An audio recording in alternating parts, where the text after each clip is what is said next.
Hello, I'm Scott Wrighton and I serve as Decatur City Manager, and it's my pleasure to bring you these weekly updates from your city government. I'm pleased to report that the regional and county COVID positivity numbers, as well as the hospital capacity numbers, have remained at tolerable levels now for about a week. The positivity rate for Region 6 is 5.3%, and the positivity rate for Macon County now sits at 4.6%. Both of our local hospitals have more than adequate bed capacity as well. These numbers are good, but not good enough to return to normal life in the form of what the governor calls Phase 5.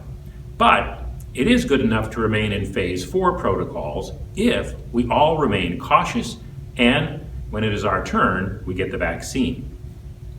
About the vaccines. The Macon County Health Department is conducting COVID-19 vaccination clinics daily, Monday through Friday.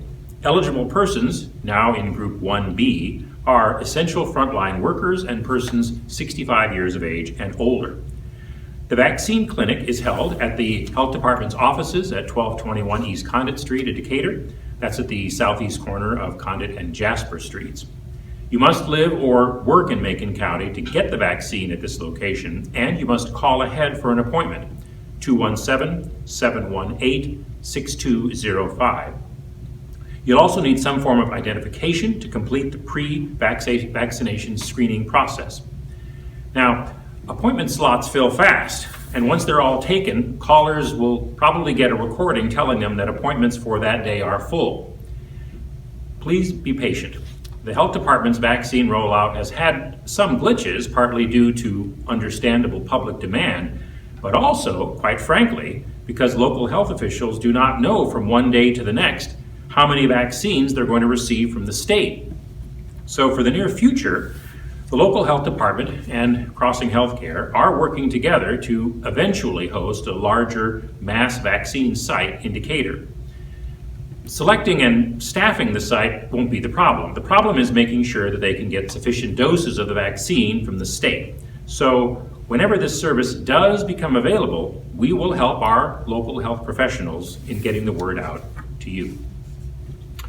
Separate from vaccine distribution, both Crossing Healthcare and the health department continue to administer COVID-19 testing.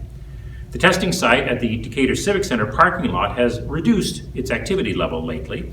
So this testing site was now open Monday, Wednesday, Friday, and most Saturdays through the month of February. And as you may know, some employers have also made their own COVID-19 testing arrangements.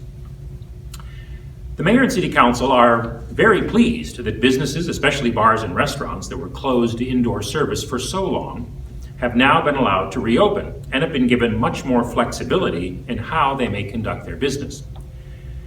But the need to act safely and carefully is more important now than ever before, because there is now a greater risk of spreading the virus as we reopen our community and as the UK and other strains of the virus make their way across the Midwest.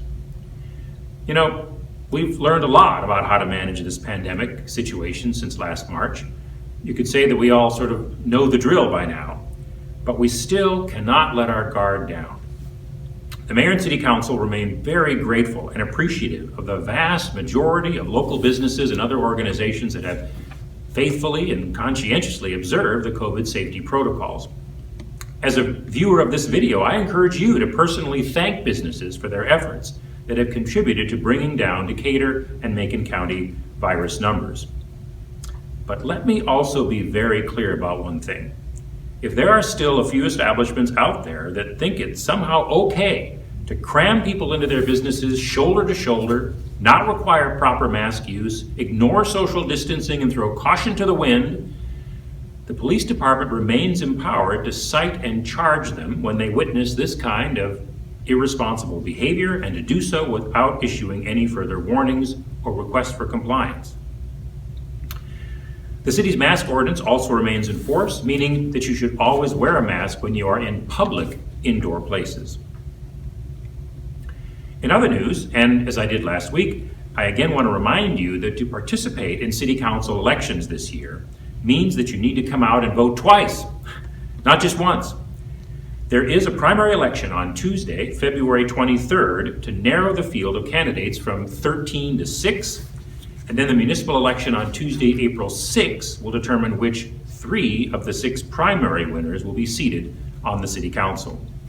So please evaluate the candidates and participate in both the February 23rd and April 6th election processes for your city. In fact, advanced voting has already started at the county's election offices.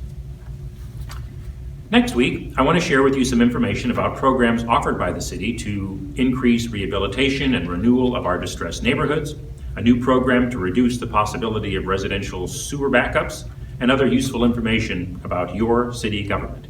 So thanks for watching, and thanks for helping us to make Decatur better.